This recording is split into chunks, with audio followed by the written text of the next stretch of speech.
मूठभर मावळ्यांना घेऊन औरंगजेबाच्या साम्राज्याला खिंडार पाडणारे छत्रपती शिवाजी महाराज मराठी होते.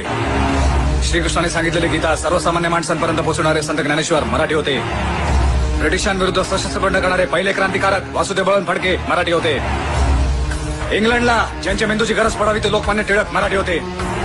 एका चोडीने फ्रान्सचे राजकारण हादरवणारे स्वातंत्र्यवीर सावरकर मराठी होते.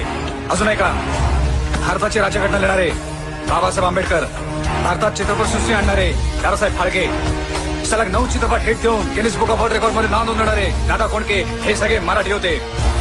अख्ख्या जगाला आपल्या आवाजाने मंत्रमुग्ध करणारी गान कुकया लता मंगेशकर मराठी. शेनवॉनच्या स्वप्नात येऊन त्याच्या फिरकीची धुलाई करणारा सचिन तेंडुलकर हे सगळे मराठी आहेत. हॅलो मिस्टर अय्यर, सुपरस्टार म्हणून तुम्ही ज्याला डोक्यावर घेऊन मिळवता ना ते रजनीकांत सुद्धा मराठी आहेत. गल्लीतल्या छोट्याशा ऑफिस पासून ते गगनचुंबी इमारतीमधील ऑफिस पर्यंत विविध जाती धर्माच्या लोकांच्या पोटाची भूक वेळेत भागवणारे मुंबईचे डबेवाले मराठीच.